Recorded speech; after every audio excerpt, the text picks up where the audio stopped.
സംഭവ സ്ഥലത്ത് ഉണ്ടായിരുന്നവരെല്ലാം കഷ്ടകാലം തുടങ്ങി. എന്താ കാര്യം? എല്ലാവരും ദൃക്സാക്ഷികളല്ലേ, കോടതി കയറി ഇറങ്ങേണ്ടി വരും. അപ്പോ നമുക്കും കോടതി പോകേണ്ടി വരില്ലേ? എന്തിന്? നമ്മൾ ദൃക്സാക്ഷികളല്ലേ. വെറുതെ ഓരോ പുലിവാൽ ഉണ്ടാക്കി വെച്ചാലുണ്ടല്ലോ. നമ്മൾ ഇന്ന് ഈ ടൗണിൽ ഇല്ലായിരുന്നു, മനസ്സിലായോ?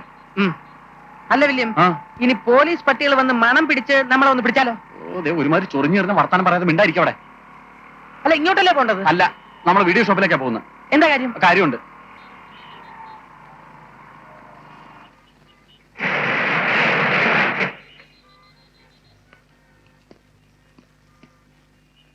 ഈ ബോംബ് പൊട്ടുന്നതൊക്കെ സിനിമയിലും ടിവിയിലുമേ കണ്ടിട്ടുള്ളൂ. ആദ്യമായിട്ടാ നേരിട്ട് കാണുന്നത്. നീ എന്ത് ചെയ്യാൻ പോവാ? കുറച്ച് നേരമെങ്കിലും ഒന്ന് ചൊറിയാതെ മിണ്ടായിരിക്കും. ടൈം ബോംബായിരുന്നെന്നാ തോന്നുന്നത്. ടൈം ബോംബൊന്നുമല്ല, റിമോട്ട് കൺട്രോൾ ബോംബാ. എവിടെ മാറിയെന്ന് വേണമെങ്കിലും ഓപ്പറേറ്റ് ചെയ്യാം. അതാണ് അതിന്റെ പ്രത്യേകത. റിമോട്ട് ആണെന്ന് നിനക്കെങ്ങനെ അറിയാം? ഞാനൊരു രഹസ്യം പറയട്ടെ. ആ റിമോട്ട് കൺട്രോൾ ഓപ്പറേറ്റ് ചെയ്ത ആളെ ഞാൻ എന്റെ വീഡിയോ ക്യാമറയിലൂടെ കണ്ടു. അപ്പൊ കൊലപാതകത്തെ കുറിച്ചുള്ള ഏക ക്ലൂ നമ്മുടെ കയ്യിലായിരിക്കുന്നത്. ഞാൻ നിന്നോട് നേരത്തെ പറഞ്ഞു, നമ്മൾ ഇന്നിവിടെ പോയിട്ടേ ഇല്ല. മനസ്സിലായി. സംഭവം നിനക്ക് കാണണ്ടേ? ടി.വി. ഓൺ ചെയ്യ്.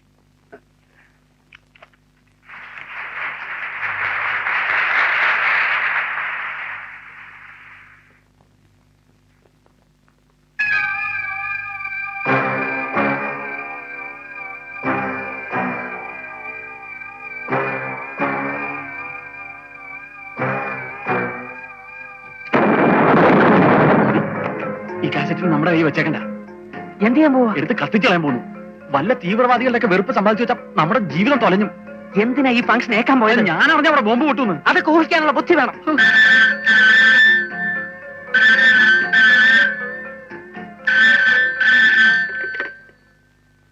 ഹലോ, അതെ, ലക്കി വീഡിയോസ് ആണ്. അതെ സാർ, ഞങ്ങളാണ് വില്യംസും രാജുവും. എത്തിക്കാം സാർ, ഉടനെ എത്തിക്കാം. തൊലച്ചു. ആ പോലീസ് സ്റ്റേഷൻ സർക്കിളാണ് വിളിച്ചത്. ആ കാസറ്റ് ഉടനെ എന്നെ അങ്ങോട്ട് എത്തിക്കണമെന്ന്. നമ്മൾ സംഭവ സ്ഥലത്തില്ലായിരുന്നെന്ന് പറഞ്ഞോടായിരുന്നു. നിന്നെ കൊണ്ട് ഞാൻ തോറ്റു. എടാ, നമ്മളാണ് വീഡിയോ ഷൂട്ട് ചെയ്തതെന്ന് അറിഞ്ഞുകൊണ്ടല്ലേ ഇങ്ങോട്ട് വിളിച്ചത്. കള്ളം പറഞ്ഞാൽ ഇടി പാഴ്സലായിട്ട് കിട്ടും.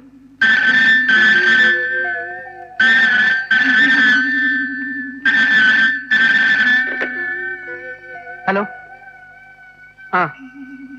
രാജു. ഞാൻ എന്റെ പാർട്ട്ണറോട് പറഞ്ഞു നോക്കാം. വേണ്ട വേണ്ട, ഞാൻ ശരിയാക്കാം. ഇങ്ങോട്ടുണ്ട്. ഹലോ ഹലോ ഹലോ, ആരാ? ഏതോ ഒരു ജാക്സൺ. ഈ കാസറ്റ് അയാൾക്ക് വേണമെന്ന്. കാസറ്റ് പോലീസിനെ എങ്ങനെ ഏൽപ്പിച്ച അയാൾ നമ്മളെ കൊന്നുകളയൊന്ന്. അതിന് കാസറ്റ് നമ്മുടെ കയ്യിലുണ്ടെന്ന് അയാൾ എങ്ങനെ അറിഞ്ഞു? നമ്മളെ കുറിച്ചുള്ള എല്ലാ ഡീറ്റെയിൽസും അയാൾക്ക് അറിയാം. ഇതിപ്പോ കാസറ്റ് പോലീസിനെ ഏൽപ്പിച്ചില്ലെങ്കിൽ തീവ്രവാദി സംഘത്തിൽപ്പെട്ടവരാണെന്ന് പറഞ്ഞ് പോലീസ് നമ്മളെ ഇടിക്കും. ഇനിയിപ്പോ പോലീസിനെ ഏൽപ്പിച്ച തീവ്രവാദികൾ നമ്മളെ ഇടിക്കും. രണ്ടായാലും ഇടി കൊണ്ടേ പറ്റും. നമുക്ക് കാസറ്റ് പോലീസിനെ ഏൽപ്പിച്ചിട്ട് അവരുടെ പ്രൊട്ടക്ഷൻ ആവശ്യപ്പെടാം. പ്രൊട്ടക്ഷൻ? മുഖ്യമന്ത്രിയെ പോലും രക്ഷിക്കാൻ കഴിയാത്തവരാ നമ്മളെ രക്ഷിക്കാൻ പോണേ. തൽക്കാലം ഞാൻ പറയുന്നത് നീ അനുസരിച്ചാ മതി.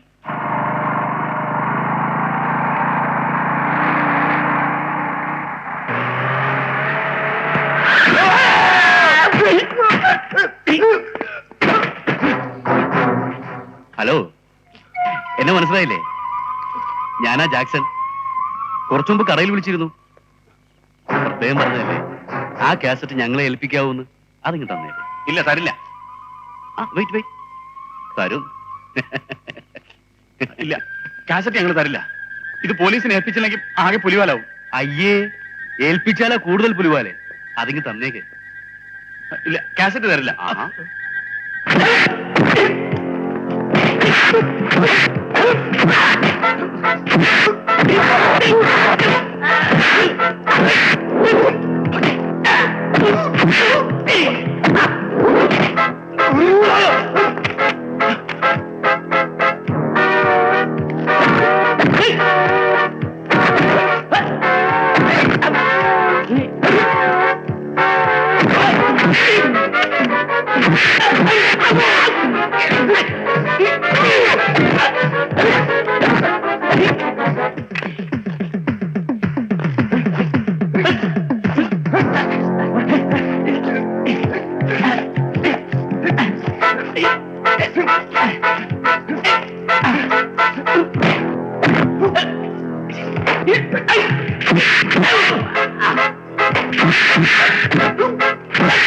Hey!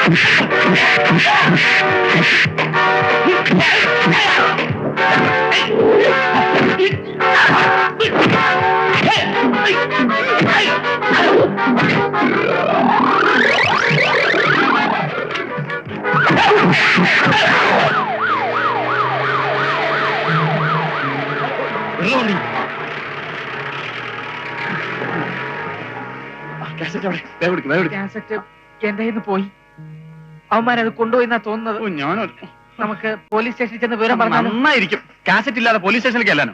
പിന്നെ ഇനി ഹലോ, ആരാണ്?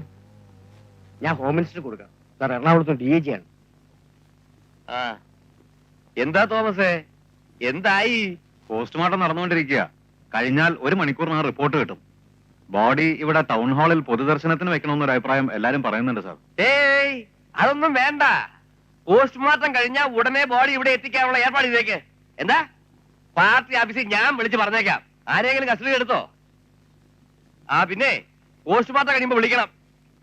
ശരി സർ. ധനകാര്യമന്ത്രി വരുന്നുണ്ട്. വരുന്നുണ്ട്.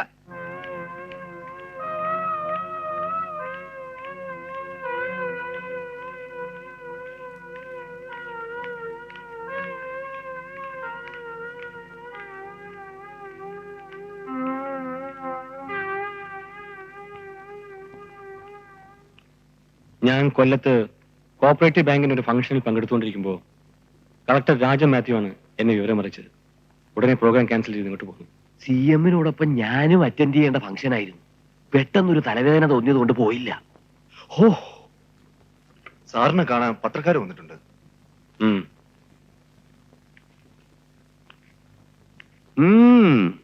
എങ്ങനെയായിരുന്നു സാർ സംഭവം? ഒരു ബോംബ് സ്ഫോടനത്തിൽ നമ്പ്യാർ സാർ മരിച്ചുവെന്നാണ് എറണാകുളത്ത് നിന്നുള്ള റിപ്പോർട്ട്. കൂടുതലൊന്നും അറിയാൻ കഴിഞ്ഞിട്ടില്ല. ഇതിന്റെ പിന്നിൽ ആരായിരിക്കാനാണ് സാധ്യത? അതേക്കുറിച്ച് ഇപ്പൊ എങ്ങനെ പറയാനാ? പോലീസ് അന്വേഷിച്ചുകൊണ്ടിരിക്കുകയാണ്. ആരെയും അറസ്റ്റ് ചെയ്തിട്ടില്ല. ഒന്ന് മാത്രം പറയാം, ജനാധിപത്യത്തിന് നേരെയുള്ള ഒരു കടന്നാണിത്. രാജ്യം ഭരിക്കുന്ന ജനനേതാക്കന്മാരെ വകവരുത്താനുള്ള ഒരു ദുഷ്പ്രവണത നമ്മുടെ നാട്ടിൽ വളർന്നുകൊണ്ടിരിക്കുകയാണ്. ഇത് കർശനമായി നിയന്ത്രിച്ചേ പറ്റൂ. ഈ സംഭവത്തിൽ പോലീസിന്റെ അനാസ്ഥകളായി സാർ വരുന്നുണ്ടോ? ഈ ചോദ്യം ചോദിക്കേണ്ട എന്നോടല്ല, ഹോം മിനിസ്റ്ററോടാണ്. അടുത്ത മുഖ്യമന്ത്രി ആരാകാനാണ് സാധ്യത? ഇപ്പോ അതേക്കുറിച്ച് ആലോചിക്കാനുള്ള മാനസികാവസ്ഥയിലല്ല ഞങ്ങൾ. ആഭ്യന്തരമന്ത്രിയുടെ പേരാണല്ലോ അടുത്ത CM ആയിട്ട് ഞങ്ങൾ കേട്ടത്. പാർട്ടിയുടെ തീരുമാനം പോലെ എല്ലാം നടക്കും. ജനാധിപത്യത്തിന്റെ കറുത്ത ദിനമാണിന്ന്. ഇടിത്തീ പോലെ വന്ന ആ ദുരന്ത വാർത്ത എന്നെ ആകെ തളർത്തിക്കളഞ്ഞു. എനിക്ക് നഷ്ടപ്പെട്ടത് എന്റെ രാഷ്ട്രീയ ഗുരുവിനെയാണ്. കോളേജ് രാഷ്ട്രീയത്തിലൂടെ എന്നെ കൈപിടിച്ചുയർത്തിയത് നമ്പ്യാർ സാറായിരുന്നു. കേരളം കണ്ട ഏറ്റവും നല്ല മുഖ്യമന്ത്രിമാരിൽ ഒരാളായിരുന്നു അദ്ദേഹം. സ്വന്തം മേൽവിലാസത്തിൽ മറ്റുള്ളവർക്ക് അസ്തിത്വം ഉണ്ടാക്കി കൊടുത്ത ആദർശധീരനായ നല്ല മനുഷ്യന്റെ വേർപാട് നമ്മുടെ നാടിന് തീരാ നഷ്ടമാണ്.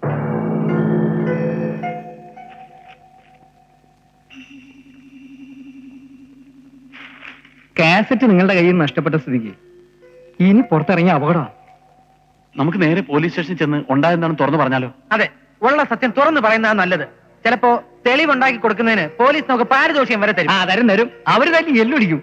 നിങ്ങളുടെ കയ്യിൽ നിന്ന് കാസറ്റ് നഷ്ടപ്പെട്ടെന്ന് പറഞ്ഞാൽ പോലീസുകാർ വിശ്വസിക്കുമോ? വിശ്വസിക്കാതെ പിന്നെ എന്ത് ചെയ്യും? കാസറ്റ് ഇല്ല എന്നുള്ള സത്യമല്ലേ. സത്യത്തിന് ഈ രാജ്യത്ത് ഒരു വിലയില്ലേ ഉസ്താദ്?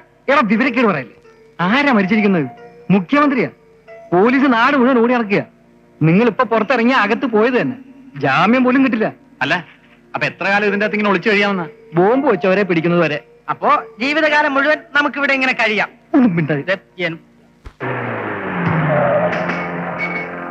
ഇവിടെ വേടാ സാർ.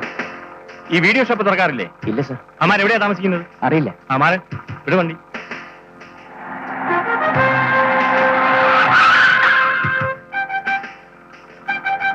അകത്ത് കയറി നോക്ക്. ശരി സാർ.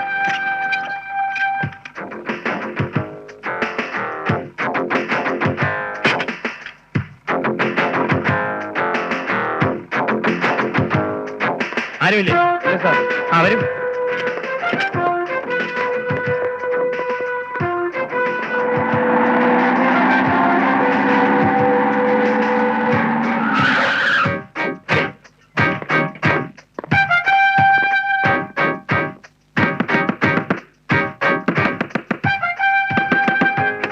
അവനെവിടെ? രാജു എവിടെയെന്ന്? ഇങ്ങോട്ട് മാറി നിൽക്കടി. നീ ഇങ്ങോട്ട് മാറി നിൽക്ക്. കയറിപ്പോയി നോക്ക്. ശരി സാർ. ഇന്നലെ രാവിലെ ഇവിടുന്ന് പോയതാ സാറേ, ഇതുവരെ വന്നിട്ടില്ല.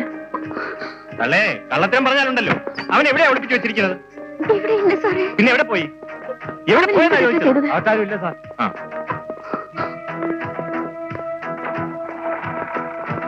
അവൻ എവിടെ പോയാലും ഞങ്ങളുടെ കയ്യിൽ നിന്ന് രക്ഷപ്പെടാൻ പോകുന്നില്ല, ഓർമ്മയിരിക്കട്ടെ. എന്താണ് ഈ കാണുന്നത്? അവൻ എന്താ ചെയ്തത്? എനിക്കൊന്നും അറിയില്ലമ്മേ. രാഷ്ട്രീയ പാരമ്പര്യവും കഴിവും വെച്ച് നോക്കുമ്പോ എന്തുകൊണ്ടും മുഖ്യമന്ത്രി സ്ഥാനത്തിന് യോഗ്യൻ സാർ തന്നെയാണ്. യോഗ്യതയുടെ കാര്യമൊക്കെ ഈ നാലാടോ നോക്കുന്നേ. ഇത്രയും കാലം ഈ ജാൻ സാമുവൽ CM-ന്റെ വേദത്തിലായിരുന്നില്ലേ? ഇന്നിപ്പോ അതല്ലല്ലോ സ്ഥിതി.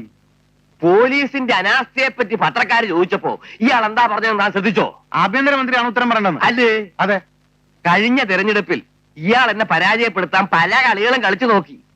ഹിന്ദു ക്രിസ്ത്യൻ സംഘടന ഉണ്ടാക്കി വർഗീയമായി കുറെ വോട്ടുകൾ ഭിന്നിപ്പിച്ചു.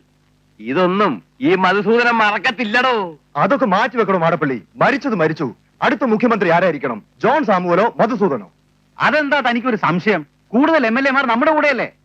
മധുസൂദനൻ മുഖ്യമന്ത്രി കുപ്പായം തെപ്പിച്ച് വീട്ടിൽ ഇരിക്കത്തേ ഉള്ളൂ. മുഖ്യമന്ത്രിയായി സത്യപ്രതിജ്ഞ ചെയ്യുന്നത് ജോൺ സാമുവൽ ആയിരിക്കും.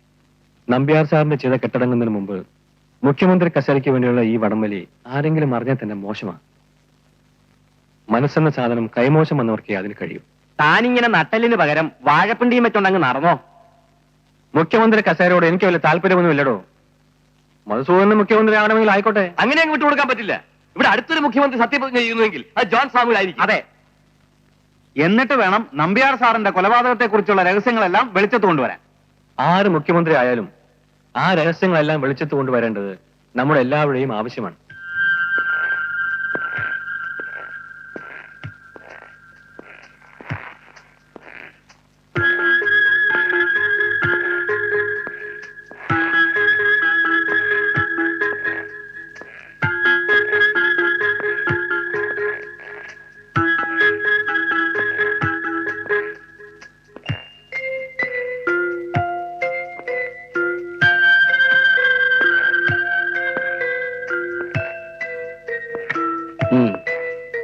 ആ വീഡിയോ കാസറ്റോടെ കൊണ്ടുവരാമെന്ന് പറഞ്ഞിട്ട് ഇതുവരെ എത്തിച്ചിട്ടില്ല സാർ.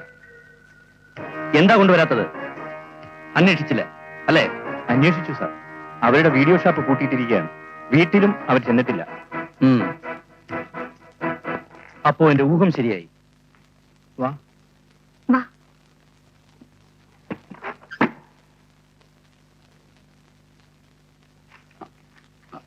നിങ്ങളെന്തിനാ ഇപ്പൊ ഇങ്ങോട്ട് വന്നത്? ആരെങ്കിലും കണ്ട കുഴപ്പമാവും. ഉസ്താദാണ് ഇവരിങ്ങോട്ട് വിളിച്ചോണ്ട് വന്നത്. ഞങ്ങൾ വന്നതാ. എനിക്ക് വേണ്ടിട്ടല്ല, മേഴ്സിക്ക് വില്യംസിനെ കാണാന്ന് പറഞ്ഞിട്ടാ. രണ്ടുപേരും നിങ്ങളെ കണ്ടേ പറ്റൂന്ന് പറഞ്ഞ് വാശി പിടിച്ചിട്ടാണ്. അതൊക്കെ ശരി. നിങ്ങൾ ഇവിടെ വരുന്ന ആരെങ്കിലും കണ്ടാൽ പിന്നെ ഞങ്ങളെ രണ്ടുപേരും കാണണമെങ്കിൽ അങ്ങ് സെൻട്രൽ ജയിലിൽ വരേണ്ടി വരും. അത്രേ ഉള്ളൂ. നിങ്ങൾ കുറ്റമൊന്നും ചെയ്തിട്ടില്ലല്ലോ, പിന്നെ എന്തിനാ ഇവിടെ ഇങ്ങനെ ഒളിച്ചു കഴിയുന്നേ? ഈ കൊലപാതകത്തെ കുറിച്ച് എന്തെങ്കിലും ഒരു തുമ്പ് കിട്ടുന്നവരെ പോലീസിന്റെ മുമ്പിൽ ചെന്ന് പെടണ്ടാന്ന് വിചാരിച്ചിട്ടാണ് ഇവിടെ ഇങ്ങനെ. ഇതൊന്നും ഇവർക്ക് തോന്നിയ ഐഡിയ അല്ല, എല്ലാം എന്റെ കോച്ചിങ് ആണ്. കോച്ചിങ് ഒക്കെ ശരി. ഞങ്ങളെ പോലീസ് പിടിക്കുകയാണെങ്കിൽ ഞങ്ങൾ പറയും ബാമ്പ് വെച്ചത് ഉസ്താദാണ്. അതെ, നിങ്ങൾ ഇനി അധികം നേരം ഇവിടെ നിൽക്കണ്ട. വല്ലവരും വന്ന് കണ്ടാ കുഴപ്പമാവും. ഞങ്ങൾ അങ്ങോട്ട് വന്ന് കണ്ടോളാം. അതെ, ചെല്ലേ. ഉസ്താദ് ഇവരൊന്ന് കൊണ്ടുവന്ന് ആക്കൂ. വാ വാ വാ, നടക്കേ.